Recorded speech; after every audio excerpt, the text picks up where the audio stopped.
রুদ্রপলাশ। ফুলটির ইংরেজি নাম African tulip, প্রচলিত বাংলা নাম রুদ্রপলাশ।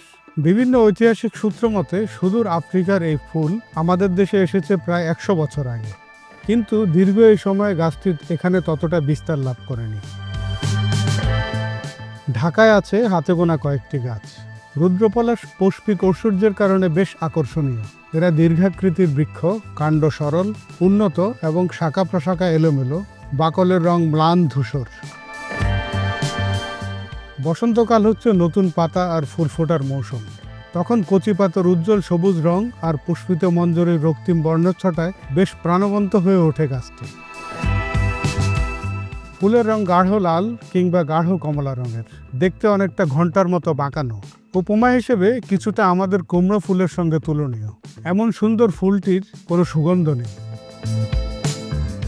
ইদানিং দেশের কোথাও কোথাও হলুদ রঙের আফ্রিকান টিউলিপও চোখে পড়ে। সৌন্দর্যের বিচারে হলুদ রঙের ফুলও কম যায় না।